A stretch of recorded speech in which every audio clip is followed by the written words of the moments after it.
ओम शांति। आज की प्रातः सभा है 3 अगस्त 1968। बेहद का बाप बैठ बेहद के बच्चों को समझा रहे हैं। समझने वाले दुनियावी हद के बच्चे नहीं हैं जो इस जिस्मानी स्टेज में बैठे हों, और समझाने वाला बाप भी हद का नहीं है। बेहद का बाप अर्थात 500-700 करोड़ मनुष्य सृष्टि का बाप, जिसमें रूहानी बाप आया हुआ है, जो सभी रूहों का बाप है। वो बैठ समझा रहे हैं। जैसे बाप समझाते हैं वैसे ही बच्चों को बैठ समझना चाहिए। कैसे? बाप रूहानी स्टेज में स्थित होकर समझाते हैं, तो बच्चों को भी रूहानी स्टेज में रह करके सुनना चाहिए। परंतु माया तो बड़ी दुस्तर है। माया आत्माभिमानी स्टेज में टिकने नहीं देती है, घड़ी घड़ी देहभान में लाती है। ऐसे अपन को ज्योति बिंदु स्वरूप आत्मा समझने नहीं देती है। बाप तो देखते हैं ये साहबजादी और साहबजादे बैठे हुए हैं।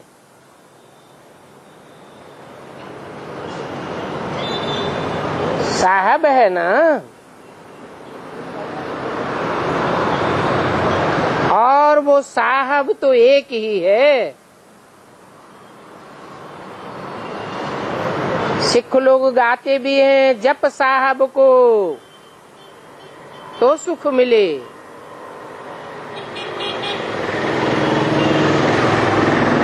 औरों का नाम का जाप करेंगे तो सुख नहीं मिलेगा। क्यों नहीं मिलेगा? कि और सब देहभान में रहने वाले हैं, सब आखिरीन दुखदायी साबित होते हैं।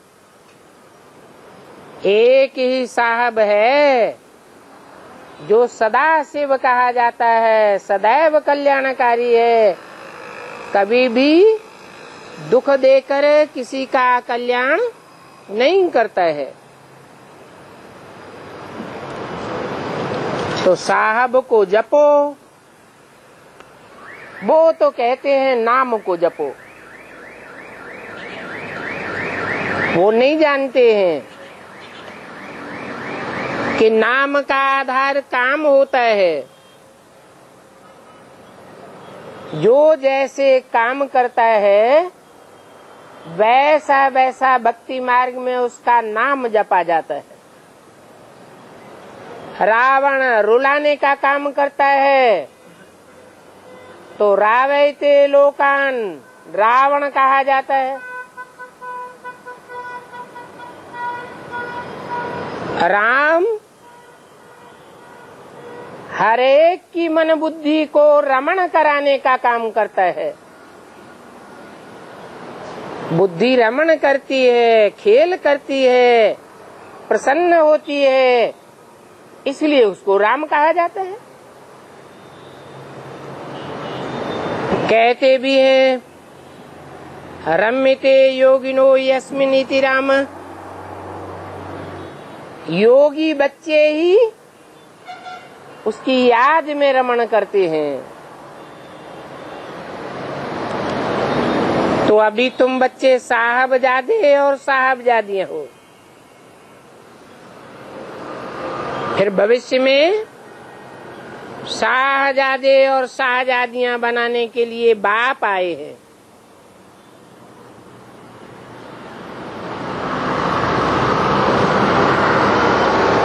बाप किस लिए आए हैं? शाहजादा बनाने के लिए आए हैं। शाह होगा तो शाहजादा भी होगा, शाहजादे भी होगी। बाप कहते हैं अपन को साहबजादे अभी समझो, अभी अपन को शाहजादा समझ करके नहीं बैठ जाना है। यहाँ तुम्हारी कोई राजाई स्थापन नहीं हो गई है, तुम ब्राह्मण सेवाधारी हो। सेवाधारियों का काम होता है सेवा करना, सबकी सेवा करने वाले हो, सारी दुनिया की सेवा करने वाले हो, क्योंकि बाप तुम्हारा ओबीडेंट सर्वेंट बन करके आया हुआ है।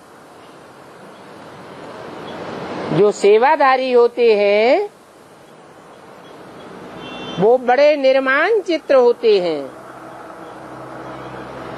भक्ति मार्ग में भी कहते हैं सबते सेवक धर्म कठोरा, सेवक का धर्म सबसे ज्यादा कठोर होता है।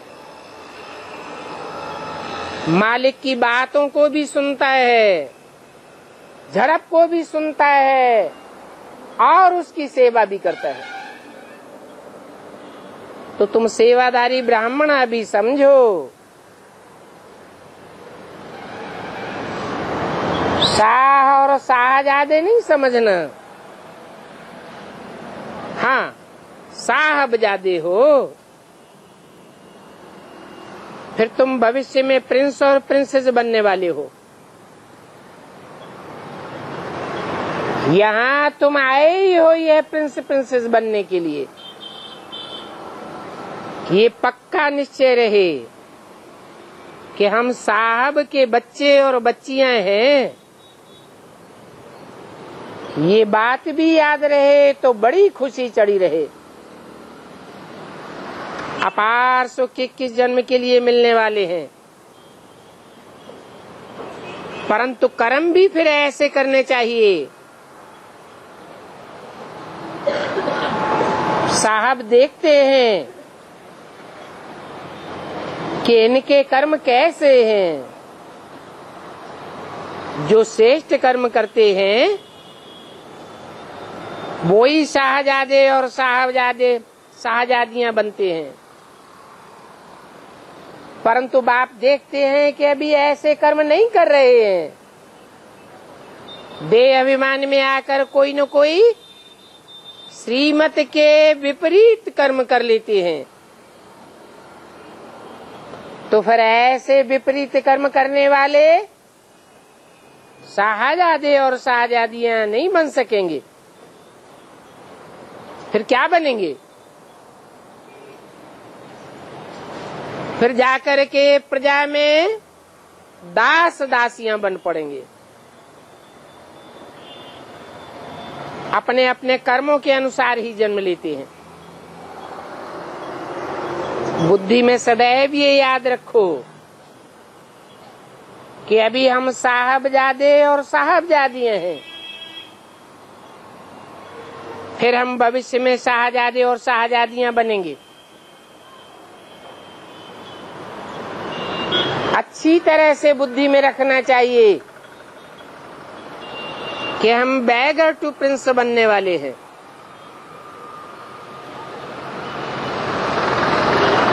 बैगर उसको कहा जाता है जिसके पास कुछ भी न हो।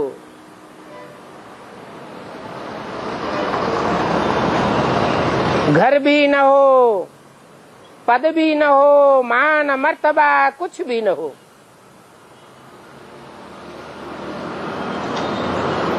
ऐसे बेघर बनेंगे,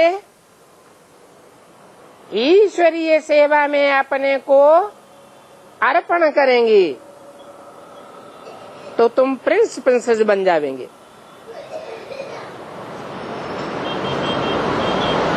अभी भारत भी भिखारी है ना।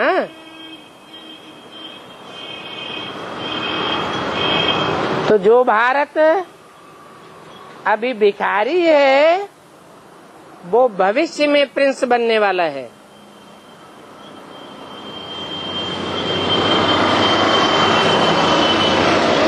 इस समय की वाणी है 68 की। 68 के लिए बोला भारत अभी भिखारी है। फिर घोषणा की कि Bharat full beggar to full prince बनने वाला है। कब के लिए घोषणा की है?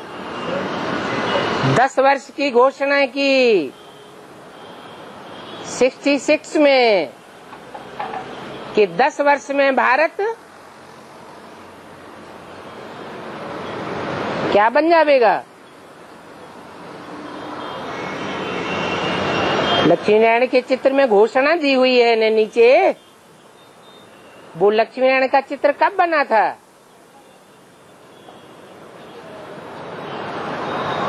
सन 66 में तैयार हुआ था।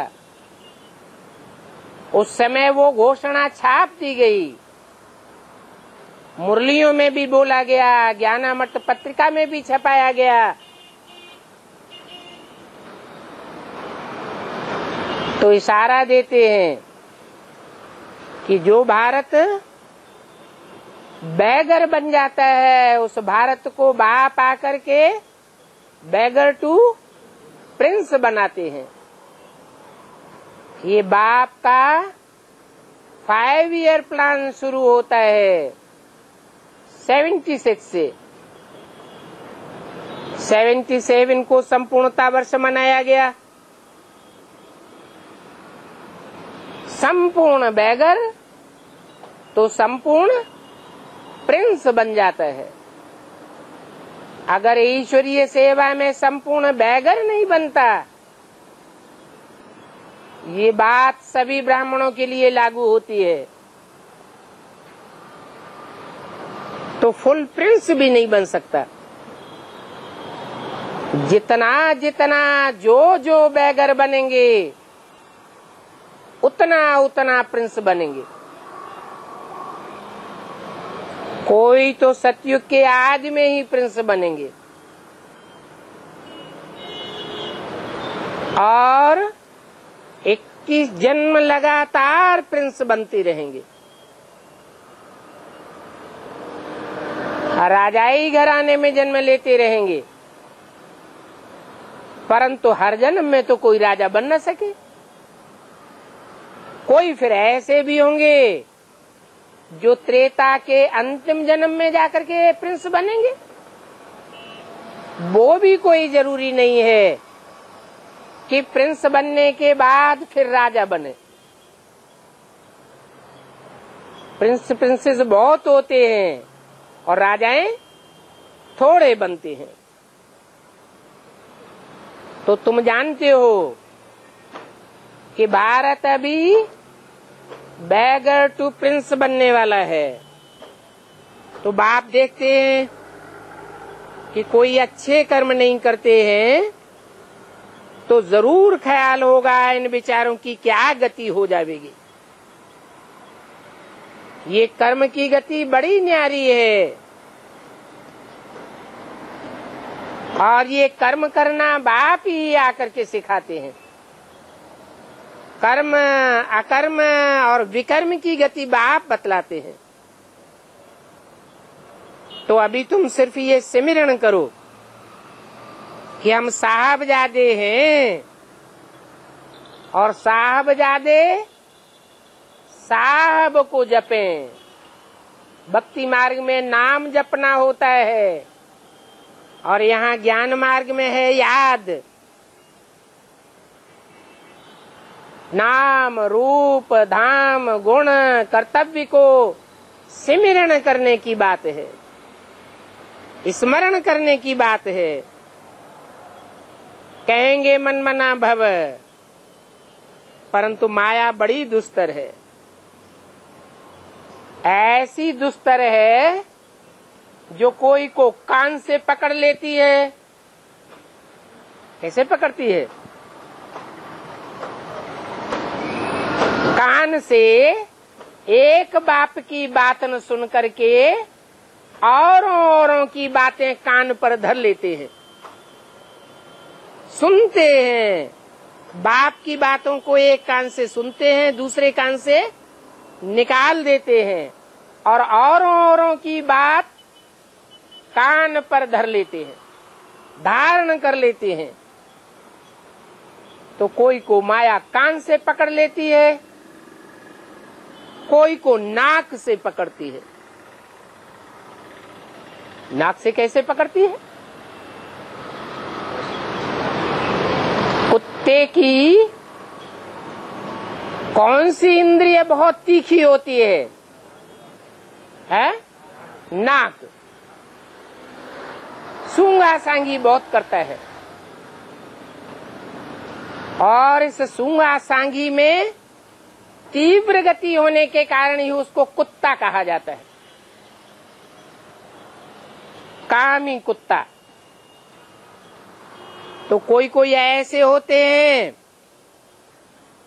जो दूसरों की कमियों को, दूसरों की दुर्गंध को बड़े प्यार से सूंघते हैं। ये ऐसा करता है, वो वैसा करता है, देखें ये कैसा करता है। इन्हीं बातों में सारी ग्रहण शक्ति लगी रहती है। तो कोई को नाक से पकड़ती है, ऐसा पकड़ती है जो घूंसा गहरा लगाए देती है। उन प्रिंस प्रिंसेस को इतनी खुशी नहीं होती है जितनी तुम बच्चों को खुशी होती है। वो दुनियावी प्रिंस प्रिंसेस जो होते हैं वो तो अल्पकाल के होते हैं और तुम तो 21 जन्म प्रिंस प्रिंसेस बनते हो। तुमको लॉटरी बहुत बड़ी मिलती है, परंतु तुम्हारे में भी कोई है जो श्रीमत के विपरीत कर्म करके लॉटरी को लात मार देते हैं। नहीं तो खुशी का पारा बहुत भारी चढ़ना चाहिए। हम साहबजादे हैं, फिर भविष्य में हम साहजादे साहजादियां बनेंगे। अगर अपने कर्मों पर खबरदारी रखेंगे तो कोई भी पाप का कर्म नहीं करना है। अहम ऑब्जेक्ट तो है कि हम यह बनने वाले हैं। क्या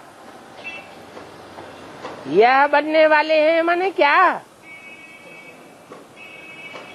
हम वह बनने वाले हैं जिनके ऊपर कोई भी दुनिया में उंगली नहीं उठा सका।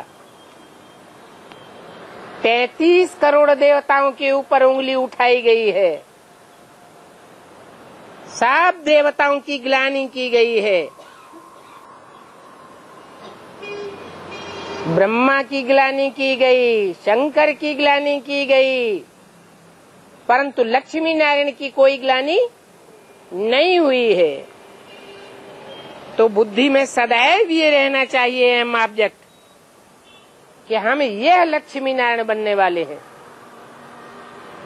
जिन्होंने ऐसा कोई ग्लानि का काम नहीं किया जो कोई इनके ऊपर उंगली उठा सके। परमपिता परमात्मा है नई दुनिया रचने वाला। तो हम बच्चे भी जरूर नई दुनिया के मालिक होने चाहिए। ये तो बहुत सहज बात है, परंतु पत्थर बुद्धि होने के कारण इतनी सहज बात के ऊपर भी बुद्धि टिकाए नहीं सकते हैं। कहां न कहां बुद्धि भटक जाती है। बुद्धि को पक्का पक्का ठिकाना मिलता ही नहीं तो समझना चाहिए हम उनके बच्चे हैं जिनके साथ हमें ऊंच से ऊंच धाम में वापस जाना है। ये तो दुनिया बहुत नीची है, बहुत गंदी दुनिया है। और हमको जाना कहाँ है? हमको जाना है ऊंच से ऊंच पवित्र धाम में। तो ऐसा ऊंच से ऊंच जाने के लिए बाप हमको बहुत हल्का बनाते हैं। फूल कितना हल्का होता है, फूल समान हमारी बुद्धि बन जाती है, बड़े से बड़ा फूल बनाते हैं। किसको? जो कांटे जैसे होते हैं उनको फूल बनाते हैं। बड़े से बड़े फूल का नाम क्या है? कमल का फूल।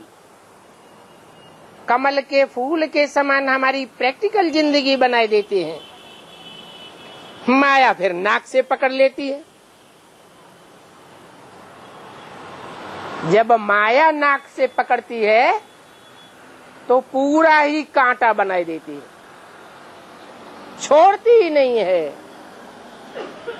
तो देखो, ये तुम बच्चों का युद्ध का मैदान है। तुम्हारी माया के साथ युद्ध है। तुम देही अभिमानी हो तो बाप को याद करते हो, और देह अभिमानी बन पड़ते हो तो माया पकड़ लेती है। तो आत्मा अभिमानी बनने का पुरुषार्थ करते रहो, प्रैक्टिस करते रहो। सोचना चाहिए हम क्या बनने के लिए आए हैं। ये खुशी रहनी चाहिए कि हम साहबजादे और साहबजादियां हैं। ऐसा साहबजादा और साहबजादी दुनिया में और कोई हो नहीं सकता। बाप खुद कहते हैं, मैं तुमको साहबजादे और साहबजादियां बनाने के लिए आया हूं।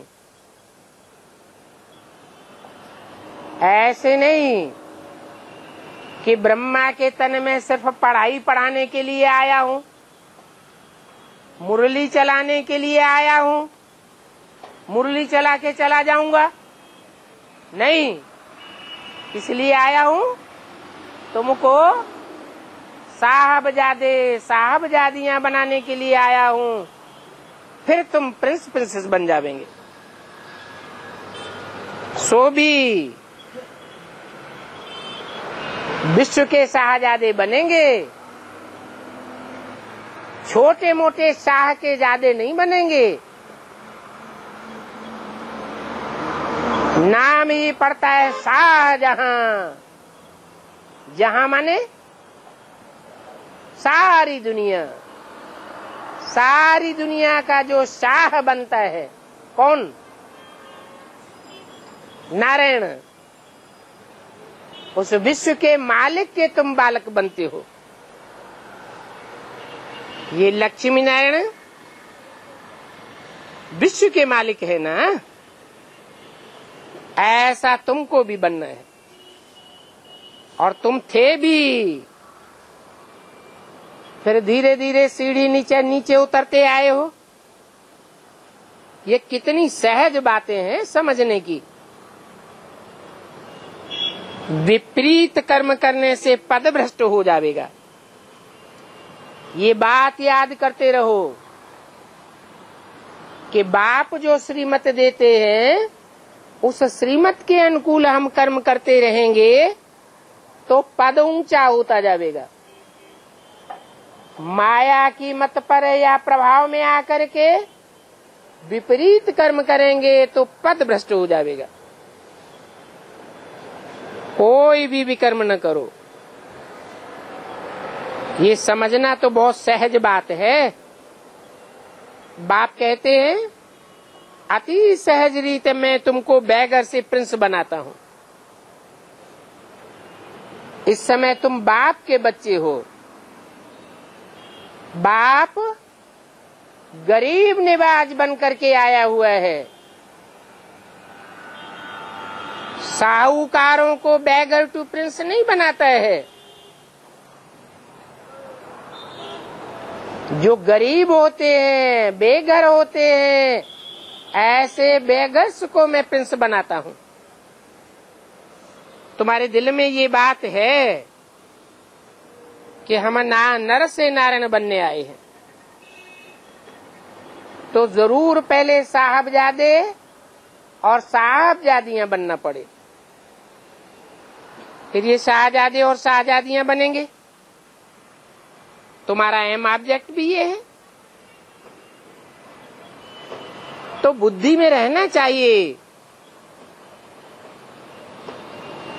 कि हम पाई पैसे की प्रजा बनने के लिए यहाँ नहीं आए हैं।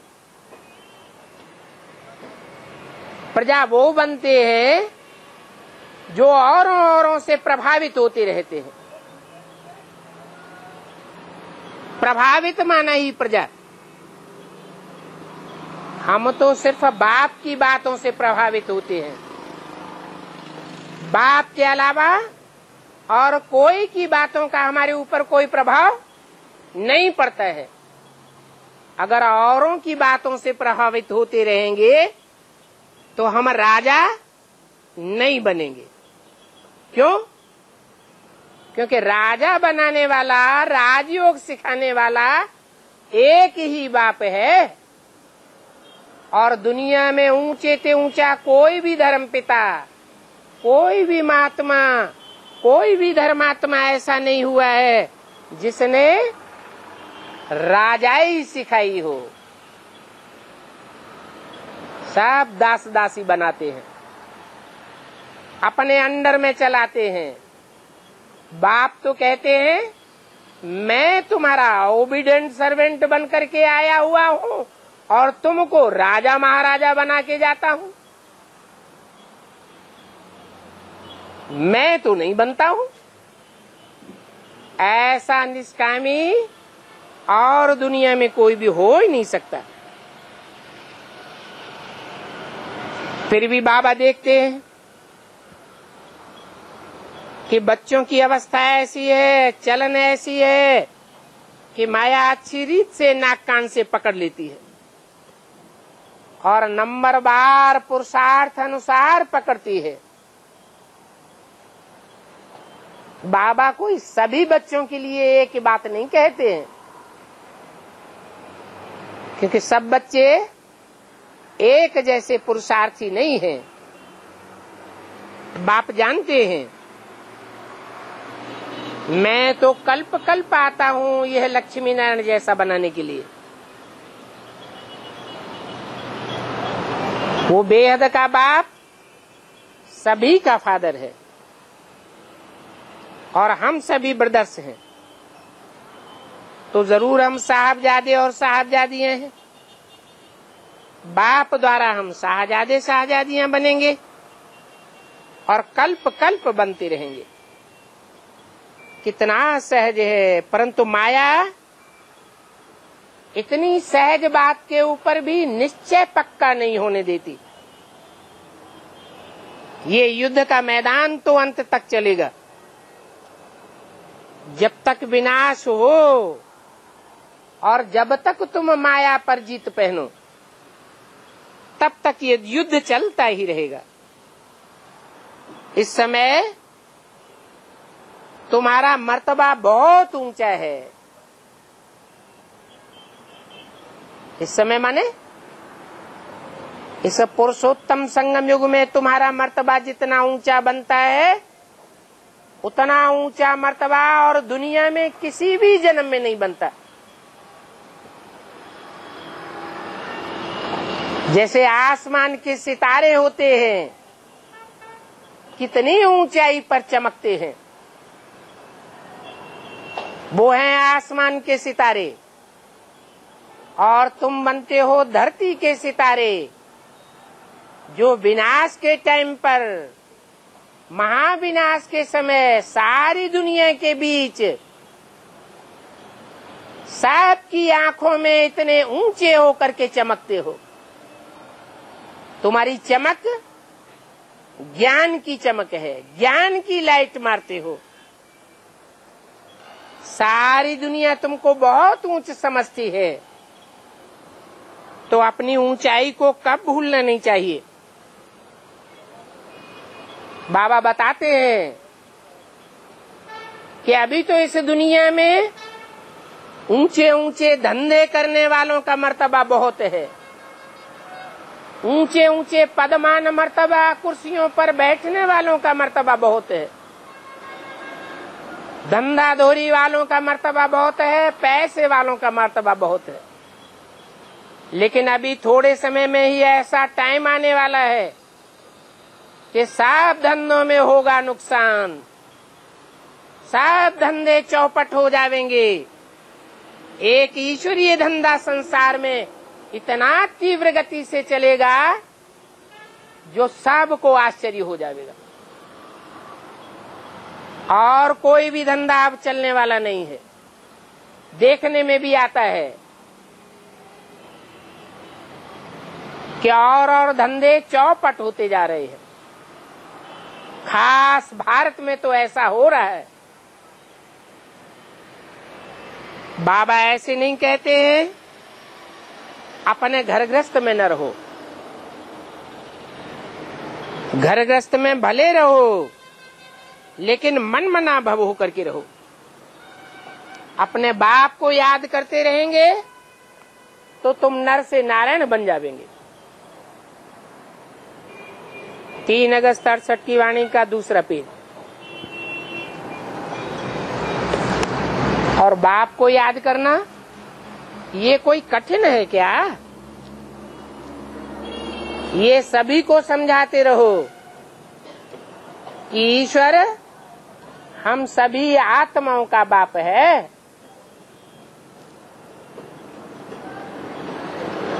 देहधारी मनुष्यों का बाप नहीं है। जितने भी इस दुनिया में देहधारी मनुष्य हैं, उनका बाप कौन है? देहधारी मनुष्यों का बाप है प्रजापिता,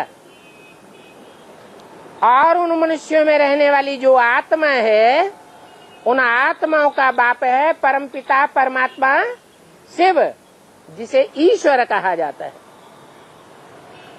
इसलिए कहा जाता है ईश्वर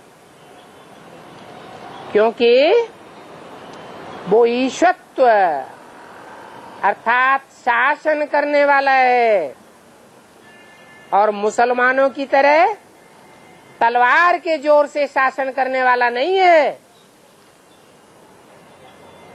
क्रिश्चियंस की तरह लोभ में लेकर के शासन करने वाला नहीं है, चंटई चालाकी से शासन करने वाला नहीं है, एक एक के दिलों पर राज्य करने वाला है। दिल वाला बाप है, सभी आत्माओं के ऊपर दिल पर शासन करता है। तो शासन करने वालों में वर अर्थात श्रेष्ठ कहा जाता है, और हम उसी बाप के बच्चे हैं। तो जरूर हम विश्व के मालिक होने चाहिए।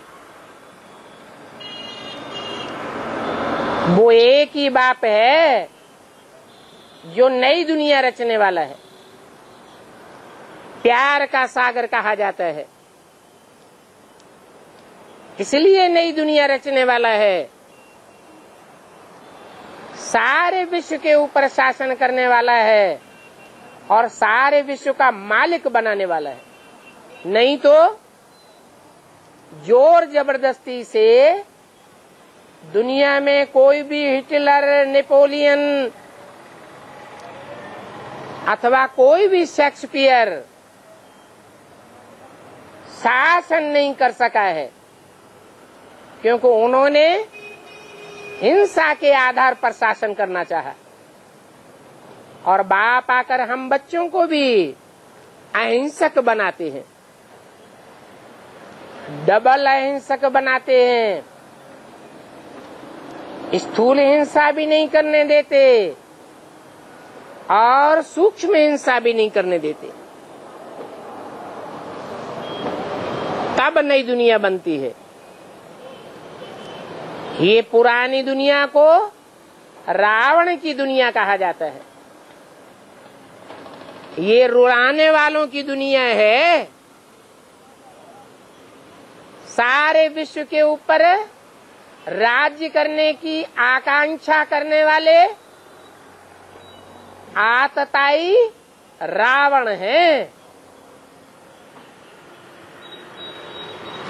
हिंसा के आधार पर कितने बीवी बाल बच्चों को यतीम बनाए देते हैं।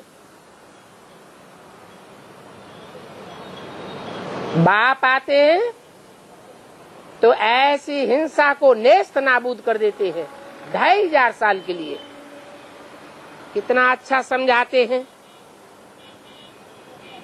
तो नई दुनिया में तुम्हारा बहुत भारी पद बनने वाला है। अगर अपने घाटे और फायदे का पोता मेल नहीं रखेंगे तो फेल हो जाएंगे। माया ऐसी है जो तुमको फेल कराए देगी और बहुतों को फेल करती रहती है। ऐसी ये माया की युद्ध चलती ही रहती है। कहते हैं ना, असुरों और देवताओं की युद्ध लगी। वास्तव में असुर होते हैं द्वापर कलयुग में और देवताएं होते हैं सतयुग त्रेता में। तो युद्ध कैसे लगेगी? ये तो हो नहीं सकता। वास्तव में ये संगम युग की बातें हैं। अभी चेहरे तैयार हो रहे हैं। जो श्रीमत पर चलने वाले हैं उनके देवताई चेहरे तैयार हो रहे हैं, और जो श्रीमत का उल्लंघन करने वाले हैं, विपरीत चलने वाले हैं, उनकी आसुरी चलन उनके आसुरी चेहरे तैयार कर देती है। तो कहा जाता है आसुरी संप्रदाय और ईश्वरीय संप्रदाय। ईश्वरीय संप्रदाय को कहेंगे साहबजादे। ये बाप तुम्हारा सच्चा साहब है ना। तुम बच्चों को भी अंदर बाहर साफ रहना चाहिए। साफ दिल तो मुराद हासिल होगी। दुर्बुद्धि नहीं बननी चाहिए। कुबुद्धि बनने से पद मान मर्तबा नई दुनिया में नष्ट हो जाएगा। अभी तुम्हारा सदैव खुशी का पारा चढ़ा रहना चाहिए। फख्र में रहो, हम किसके बच्चे हैं। बाप जब समझाते हैं तब तो नशा चढ़ता है, फिर जब बाहर की दुनिया में जाते हैं तो भूल जाते हैं। जैसे कोई शराबी होते हैं, शराबी भी जब शराब पीते हैं तो उनका नशा बहुत चढ़ जाता है। तुम्हारा भी ऐसे होता है। बाप के सामने बैठते हो तो नशा चढ़ जाता है, और बाहर की दुनिया में जाते हो तो नशा उतर जाता है। बच्चे समझते हैं। जो बच्चे हैं वो समझते हैं कि हमारे जैसा साहूकार तो दुनिया में कोई भी नहीं है। क्यों? हम बैगर हैं तो साहूकार कैसे हो गए?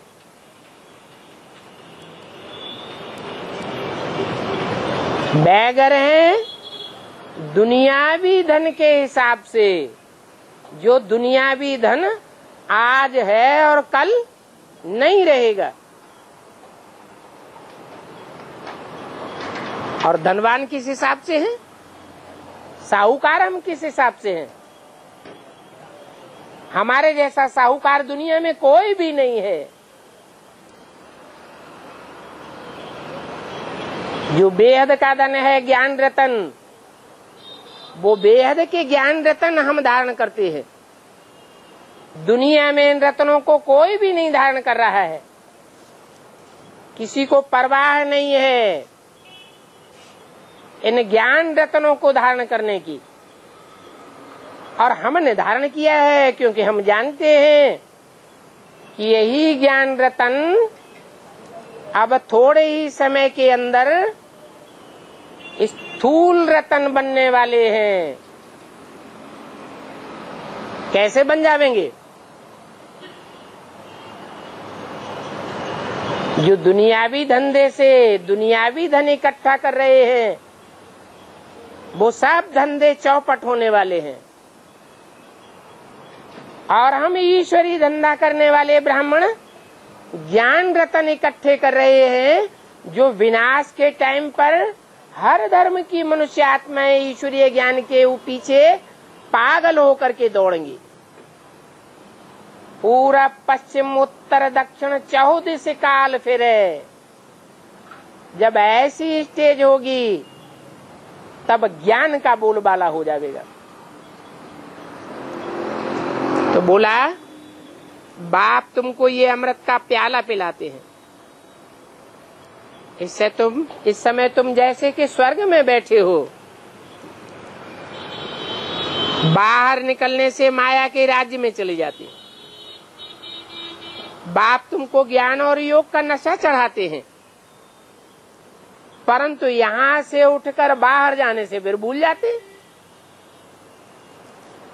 साहब के सन्मुख रहते हैं तो भी कोई कोई ऐसे हैं जिनको नशा ही नहीं चढ़ता, अवस्था बनती ही नहीं। पाप कर्मों का बोझा इतना चढ़ाई कर रखते हैं कि बाप के सामने आने पर उनको बाप ही नहीं दिखाई देता। यहाँ तो आते ही हो इसलिए कि साहब के सन्मुख जावे, जाकर के महावाक्य सुने। साहब कैसे बैठ करके बच्चों को समझाते हैं, वो देख करके खुशी का पारा चढ़ जाना चाहिए। बाहर में जाते हैं तो मित्र संबंधी आदि का संग ऐसा लगता है जैसे कि आसुरों के संग में चले जाते हैं। तो समझना चाहिए तुम साहबजादों के अंदर कितनी फजीलत होनी चाहिए, कितनी दिल में सफाई होनी चाहिए। अगर साफ दिल होकर के नहीं रहेंगे तो मुफ्त में सजा खावेंगे, और जितनी जास्ती सजा खावेंगे उतना पदभ्रष्ट हो जाएगा। बाप अंदर में देख बड़ा हर्षित होते हैं, ये साहबजादे बच्चे आए हैं। राम सीता तो सेकंड ग्रेड में है, तुमको उनके राज्य में थोड़े ही जाना चाहिए है?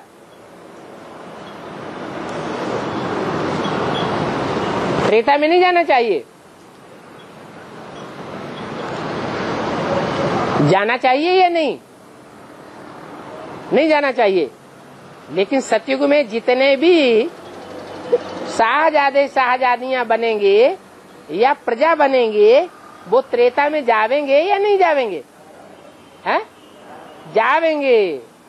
लेकिन लक्ष्य दिया है कि जो सतयुग में जावेंगे वो ऑटोमेटिक नीचे गिरेंगे, उसके लिए कोई पुरुषार्थ करने की दरकार नहीं है। तो पुरुषार्थ क्या करना है? पुरुषार्थ करना है सतयुग में जाकर के हम उच्च पद पावे, क्योंकि सतयुग में सूर्यवंशी होते हैं और त्रेता में चंद्रवंशी होते हैं। अभी तुम शिव की संतान हो और सतयुग में तुम दैवी संतान बनेंगे, तो ग्रेड ऊंचा होगा या नीचा हो जाएगा? है? सतयुग में दैवी संतान देवताओं की संतान होंगे, और अभी तुम शिव की संतान बनते हो, तो कौन सा ग्रेड ऊंचा है? शिव की संतान है ब्राह्मण, और ब्राह्मण होते हैं चोटी के। तो ऊंची से ऊंची स्टेज तुम्हारी अभी है। तुम सूर्यवंशी शाहजादे बनते हो। डायरेक्ट ज्ञान सूर्य तुम्हारे ऊपर सरपरस्त है। अभी तुम नंबरवार महारथी हो, घोड़े सवार, प्यादे भी हैं। महारथियों को जरूर ऐसी अवस्था होनी चाहिए। जैसे कि बाप समझाते हैं, शाहजादों को कितनी खुशी होनी चाहिए कि बाप द्वारा हम भविष्य के लिए कितना ऊंच पद पाते हैं। अभी तुम शिव की संतान, फिर दैवी संतान, तो यहाँ की रॉयल्टी तुम्हारी फिर वहां भी चलती रहेगी। वहां तुम ऊंचते ऊंच पैराडाइज के मालिक बनते हो। बाप ही आकर के पत्थर बुद्धि से तुमको पारस बुद्धि बनाते हैं। तुम बच्चे बाप से प्रतिज्ञा करते हो, बाबा हम जरूर स्वर्ग के शाहजादे शाहजादियां बनेंगे। हम सेकंड थर्ड क्लास के नहीं बनेंगे, त्रेता को भी सेकंड क्लास कहेंगे। परंतु बाबा तुम्हारी चलन देखते हैं तो वंडर लगता है। तब सोचते हैं कि अहो माया तुम कितनी जबरदस्त हो। अच्छे अच्छे फर्स्ट क्लास बच्चों को तुम नाक से पकड़ लेती हो। जैसी जैसी अवस्था है ऐसी ऐसी उनको माया लग जाती है। रुस्तम से माया भी रुस्तम होकर के लड़ती है। बच्चे आते हैं, समझते हैं हम साहब के सन्मुख हो जावे तो भविष्य नई दुनिया के शाहजादे बनेंगे। तुम पढ़ते ही हो नई दुनिया के लिए, और ऐसा ही कोई पाठशाला नहीं है जहां तुम ऐसी पढ़ाई पढ़ते हो। तुम अमरपुरी शिवालय के लिए पढ़ते हो। अभी तुम पुरुषोत्तम संगम युग पर हो। ये युग कल्याणकारी युग है। तुम बच्चे भी कल्याणकारी पार्ट बजाने वाले हो। कई बच्चे अपना कल्याण करने के बदले अकल्याण करके नीचे गिर पड़ते हैं, परंतु एक बाप फिर भी उनको अपना शाहजादा कहलाते हैं, बार बार बुलाते हैं। कहते हैं बच्चे स्वर्ग में तो तुम जरूर आवेंगे, क्योंकि एक बार भी बाप के सन्मुख आए तो स्वर्ग में जरूर आवेंगे। एक दिन आया, कुछ समझा, आकर के दिल से एक बार बाबा कहा तो भी वो स्वर्ग में आ जावेंगे। हर एक अपने दिल से पूछे, हम कहाँ तक अपनी दिल साफ करके बाप के साथ बैठे हैं। नहीं तो अपने ऊपर तरस खाना चाहिए। बाबा तो फिर भी बच्चों के लिए रहम दिल है। जब बच्चे भी अपन पर रहम करें तब ना, बाप तो श्रीमत देंगे, कहेंगे तुम ये भूलें बार बार क्यों करते हो। घर में रहते हुए भी तुम समझ सकते हो। साहब के बच्चे होंगे तो विकारी काम नहीं कर सकते हो। बाप कर्म अकर्म विकर्म पर कितना समझाते हैं। तुम भी पुरुषोत्तम संगम युग पर हो। कलयुगी मनुष्य जो कर्म करते हैं वो तो सभी पाप कर्म करते हैं। क्यों? पुण्य कर्म नहीं करते, क्योंकि उनको कर्म की गति का पता ही नहीं है। कर्म क्या होता है और विपरीत कर्म क्या होता है, पाप क्या होता है, पुण्य क्या होता है, दुनिया ये बात जानती ही नहीं। बाप आकर के बतलाते हैं कि मैं जो रास्ता बताता हूँ उस रास्ते पर चलने वाले पुण्य आत्मा बनते हैं, और मैं जो रास्ता बताता हूँ उसके विपरीत चलने वाले पाप आत्मा बन पड़ते हैं।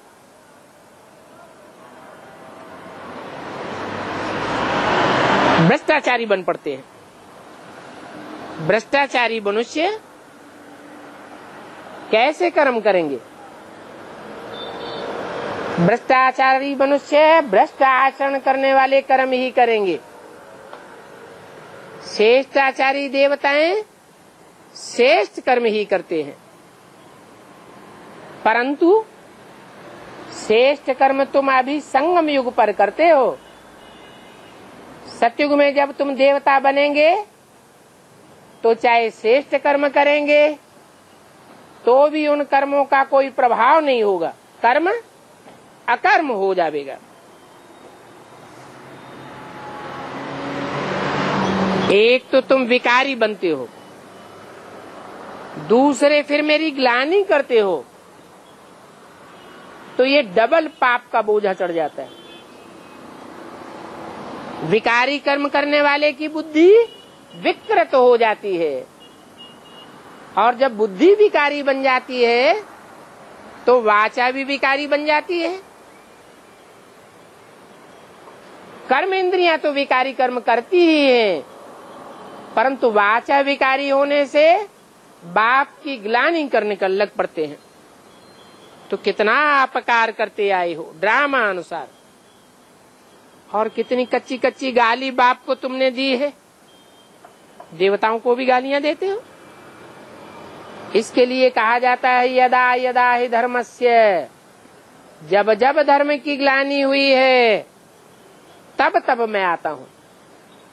और धर्म की ग्लानि होती ही है कलयुग के अंदर, जबकि तुम बाप को पहचान करके बाप को भूल जाते हो, औरों की बातें सुनने लग पड़ते हो, बाप की बातों पर ध्यान नहीं देते, तो ऐसे विकर्म हो पड़ते हैं। बाप का बन करके फिर विकर्म करेंगे तो तुम्हारा 100 गुना दंड बढ़ता जाएगा, फिर उन्नति नहीं हो सकेगी, और बुद्धि ऐसी बतित बन जाएगी जो तुम्हें याद भी एक्यूरेट नहीं कर सकेंगे। माया याद करने नहीं देती है। माया खुद समझती है ये पुण्य करने के लायक नहीं है। क्रिमिनल ख्यालात देख करके माया भी अटैक करती है। बच्चों ने देखा होगा जिनको बहुत टेंशन रहता है, उन टेंशन करने वालों में ही भूत प्रेत प्रवेश कर जाते हैं। ये भूत प्रेतानी आत्माएं भी माया का रूप हैं। 3 अगस्त 68 की वाणी का 3रा पेज। तो जो लायक नहीं है, नालायक हैं, उनको कहेंगे आसुरी रावण संप्रदाय। ये तो कहते भी हैं राक्षस राज्य है, बाकी ऐसे नहीं है कि कोई असुरों और देवताओं की युद्ध हुई। नहीं, जो देवता बनने वाली आत्माएं हैं और जो द्वापर कलयुग में परम धाम से उतरकर बार बार असुर बनते हैं और देवताओं को अपने प्रभाव में ले लेते हैं, कन्वर्ट कर लेते हैं, ऐसे असुर संगम युग में बाप के सन्मुख आकर के पार्ट जब बजाते हैं तब उनकी युद्ध चलती है। जो मायावी हैं वो माया की ओर लेते हैं, रावण का पक्ष लेते हैं, और जो राम संप्रदाय के हैं, देवता बनने वाले हैं, वो राम का पक्ष लेते हैं। तो इस समय की युद्ध की बात है। इस समय कोई तो वाइब्रेशन बनाते हैं, कोई वाइब्रेशन को बिगाड़ते हैं, कोई व्यभिचारी वाइब्रेशन बनाते हैं, कोई अव्यभिचारी बनाते हैं, कोई बाप के ऊपर निश्चय बिठाते हैं और कोई बाप के ऊपर निश्चय उखाड़ देते हैं। कोई थमाने वाले हैं, कोई भगाने वाले हैं। माया है भगाने वाली और तुम बच्चे हो थमाने वाले। तो ये आसुरों की और देवताओं की युद्ध है। देवताएं होते हैं नई दुनिया के और असुर कलयुग पुरानी दुनिया के। क्या असुरों का राज्य होता है कलयुग की पुरानी दुनिया में और देवात्माओं का राज्य होता है नई दुनिया में। तो समझ सकते हो उनकी लड़ाई फिर कैसे होती है। उन्होंने तो भक्ति मार्ग में सतयुग त्रेता श्रेष्ठ युगों में भी लड़ाई दिखाई दी है। द्वापर में महाभारत युद्ध दिखाई दिया है, लेकिन वास्तव में ये लड़ाई कहाँ की यादगार है। अभी संगम युग में देवात्माएं और असुरों का पक्ष लेने वाली आत्माएं दोनों इकट्ठी होती है। तो देखो शास्त्रों में कितना किचड़ा भर दिया है। और सभी धर्मों के शास्त्र फिर भी ठीक हैं।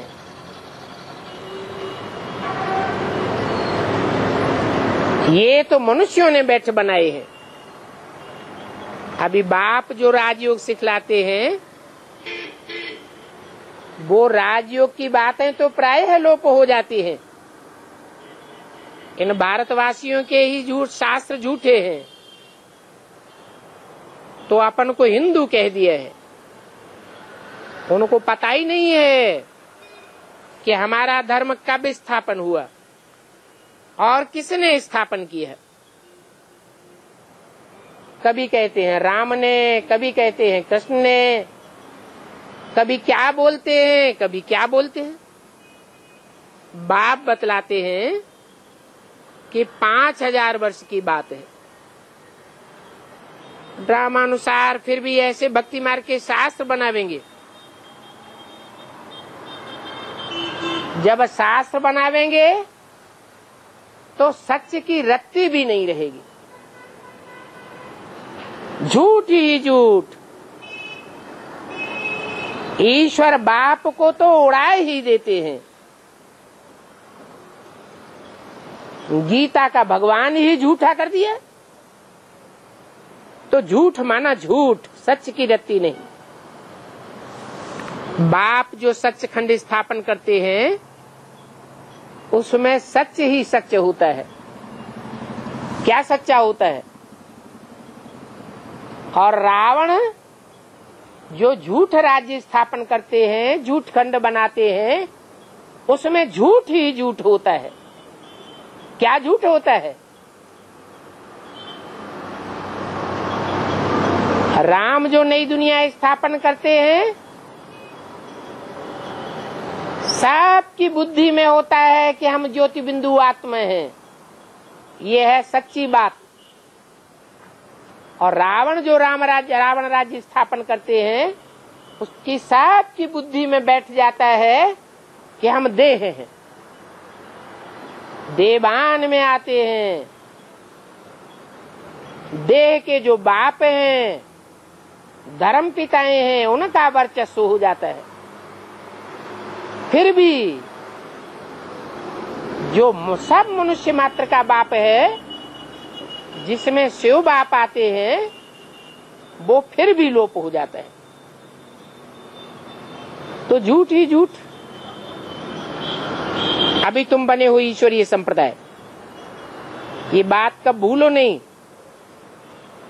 अच्छे अच्छे बच्चों को कभी भी भूलना नहीं चाहिए कि ईश्वर कौन है। अर्जुन और भील का मिसाल भी है। भील अर्जुन से भी तीखा हो गया। बाहर में रहने वाले ने तीर पूरा चट कर लिया। यहाँ भी ऐसे होता है। जो अंदर में रहने वाले हैं उनके लिए बाप कहते हैं अंदर में रहने वाले रह जावेंगे और बाहर वाले ले जावेंगे। देश में भी ऐसे हुआ। बेसिक ज्ञान लिया। बेसिक ज्ञान लेने वालों में भी दो वर्ग थे।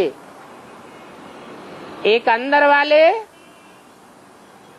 जो सरेंडर बुद्धि होकर के रह रहे थे, समर्पित होकर के अंदर ही रहे पड़े थे, बाप के घर में रहे पड़े थे प्रैक्टिकल जीवन में। दूसरे वो थे जो घर गृहस्थ के कीचड़ में रहते थे और बाप के घरों में यदा कदा या रोज क्लास करने के लिए आते थे। तो बाहर वाले भी पढ़ने वाले थे और अंदर रह करके भी पढ़ने वाले थे। उनके लिए भी ये वाक्य लागू हुआ, अंदर वाले रह जावेंगे और बाहर वाले ले जावेंगे। क्या ले जावेंगे और क्या ले गए? 76 से जो बाहर वाले थे, घर गृहस्थ की कीचड़ में रह करके पढ़ाई पढ़ रहे थे, वो क्या ले गए? ईश्वरीय ज्ञान के तंतु को पूरा चट्ट कर लिया, ईश्वर बाप को पहचान लिया और अंदर वाले जो बाप था उसको भूल गए और माँ को बुद्धि से पकड़ लिया। वास्तव में माता का स्वरूप होता है प्रकृति का स्वरूप, 5 तत्वों का स्वरूप, और बाप होता है बीज। अगर बाप को नहीं पहचाना तो कुछ भी नहीं पहचाना। अभी भी एडवांस में ऐसा ही होने वाला है। जो अंदर वाले हैं वो बहुत हैं ऐसे जो पढ़ाई पूरी अच्छी रीति नहीं पढ़ते, रह जावेंगे। और बाहर वाले माने जो विजय माला है, चंद्रवंश से आने वाली है, बाहर रहने वाली है, ज्ञान सूर्य से डायरेक्ट पढ़ाई पढ़ने वाले नहीं है, वो आत्माएं ले जावेंगी। क्या ले जावेंगी? है क्या ले जावेंगी? अरे विजय माला के मण के लक्ष्मी पद पालेंगे और रुद्रमाला के मण के लक्ष्मी पद नहीं पा सकेंगे। क्यों नहीं पा सकेंगे? क्योंकि ग्लानि करने के कारण जगदम्बा की भुजाएं बन पड़ेंगे। जगदम्बा महाकाली बनती है, महाकाली की भुजाएं बनेंगे तो लक्ष्मी कहे जाएंगे, महागौरी के पाटधारी कहे जावेंगे या महाकाली के पाटधारी कहे जावेंगे? क्या कहे जावेंगे? है महाकाली के पाटधारी कहे जावेंगे। अभी भी बाप समझाते हैं कि जो समर्पित होकर चल रहे हैं उनको 16 घंटे ईश्वरीय सेवा में लगे रहना चाहिए, और जो समर्पित होकर नहीं चल रहे हैं वो सिर्फ 8 घंटे ईश्वरीय सेवा करें तो भी बैलेंस बराबर हो जाएगा।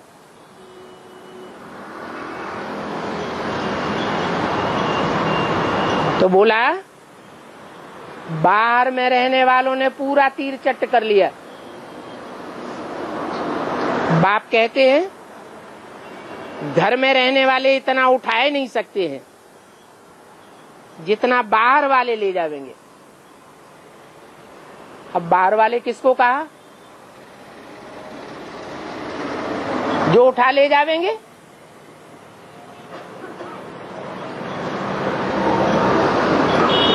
बाहर वाले वो चंद्रवंशी जो चंद्रमा की रहबरी में पले हैं, पवित्रता का वातावरण जिन्होंने धारण किया है, उनकी तरफ इशारा है। ऐसे नहीं कि सभी बाहर वाले ले जावेंगे, नहीं, ऐसे ही अंदर वालों का भी हिसाब है। सभी अंदर वाले एक जैसे नहीं होते हैं। कोई अच्छे पुरुषार्थी भी हैं और कोई नीच कोटि के पुरुषार्थी भी हैं।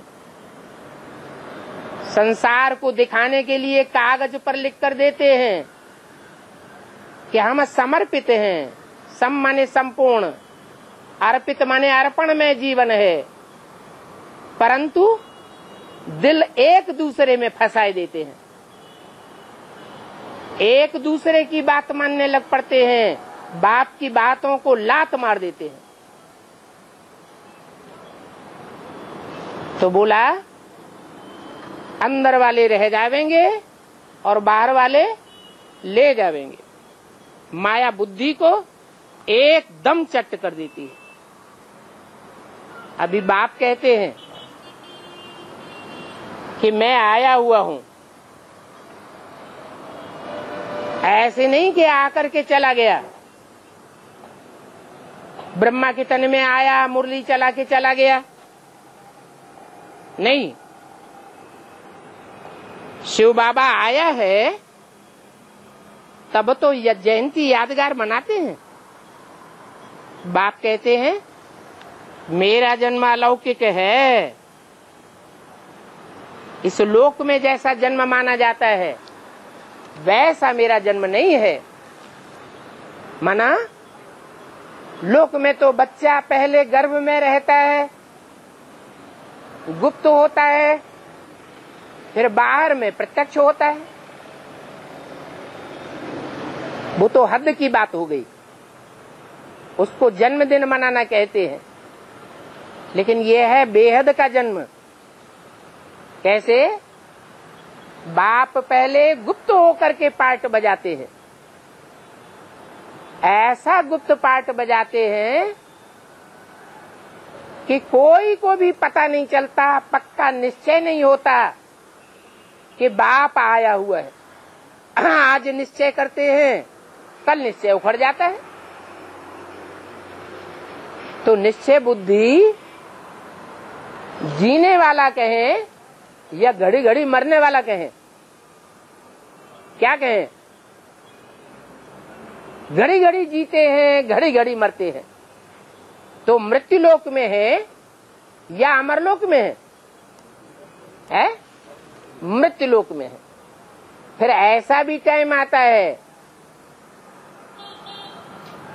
कि एक एक बच्चा अमरनाथ का अमर बच्चा कहा जाता है। निश्चय बुद्धि बन जाते हैं पक्के, दुनिया हिलाना चाहे तो भी हिलते नहीं। ऐसे अमरनाथ के जो बच्चे बनते हैं वो फिर कहते हैं निश्चय बुद्धि विजयते, विजयी बन जाते हैं। नई दुनिया का जो सुख है वो प्राप्त करते हैं। तो मेरा जन्म अलौकिक है तो बच्चों का जन्म भी अलौकिक है। बच्चे भी संसार में प्रत्यक्ष हो जाते हैं। 84 जन्मों में जो श्रेष्ठ से श्रेष्ठ जन्म है, जो शास्त्रों में बहुत प्रसिद्ध है, वो हर बच्चे का वो जन्म प्रत्यक्ष हो जाता है। हर बच्चा पहचानता है कि मेरा ये पार्ट है। दूसरी आत्माएं भी पहचानती हैं कि इसका ये पार्ट है। इसको कहेंगे अलौकिक जन्म। तो किसका अलौकिक जन्म है, किसका लौकिक जन्म है? तुम बच्चों के सिवाय और तो किसी का अलौकिक जन्म हो ही नहीं सकता। तुम बच्चे माना जो बाप को पहचानते हैं उनका अलौकिक जन्म, जो नहीं पहचानते हैं उनका लौकिक जन्म। ओम शांति।